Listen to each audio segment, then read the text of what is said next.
Bei mir ist das ganz einfach. Meine Mutter war Französischlehrerin und daher war es ihr großes Interesse, dass ich sehr früh Französisch lerne.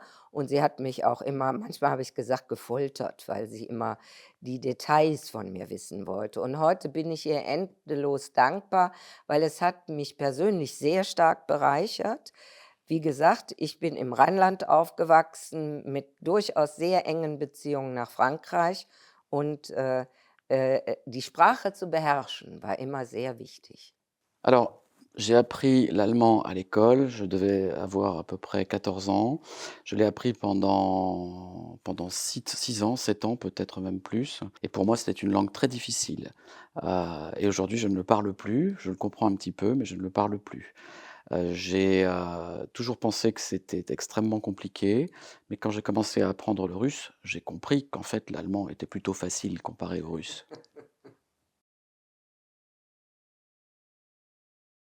La réconciliation avec l'Allemagne, c'est aussi une période avec tous les échanges, les villes qui sont jumelées et les voyages des Français en Allemagne, des Allemands en France et beaucoup de plaisir, partagé, apprendre à se connaître les uns les autres, à se découvrir et à se comprendre.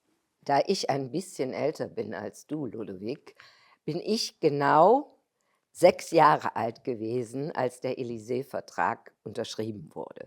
Für mich ist es eine enorme Leistung von 2 großen Staatsmännern, de Gaulle und Adenauer, die verstanden haben, dass nur wenn wir Beziehungen zueinander aufbauen, wir, uns verstehen.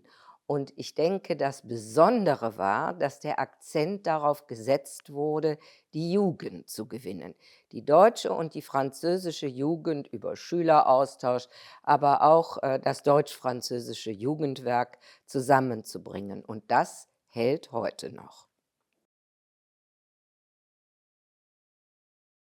Ich habe ja schon gesagt, meine Mutter war Französischlehrerin. Sie fand, ich habe einen furchtbaren Akzent und daher bekam ich eine Brieffreundin.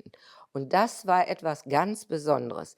Dass man sich dann versteht, ist irgendwas Persönliches. Aber für mich, ist in dieser Beziehung zu Claire, die ich nun, seit dem Jahre 75 kenne und seitdem sind wir sehr, sehr eng und die Familien sehr eng verbunden, ein ganz deutlicher Ausdruck. Und Frankreich war immer das Land, das mir mental am nächsten steht.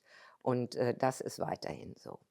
Pour moi, l'apprentissage de l'allemand, ça répond aussi à, une espèce de tradition dans l'est de la France qui était occupée pendant la Deuxième Guerre mondiale et les personnes âgées, quand elles me demandaient quelles langues étrangères j'apprenais, je disais: «Ben, j'apprends, l'anglais» et elles me disaient toujours: «Il faut apprendre l'allemand parce qu'il faut apprendre la langue de l'ennemi». Et dans ma compréhension, je ne comprenais pas qui était cet ennemi, mais il n'y avait pas d'ennemi, il n'y avait plus d'ennemi.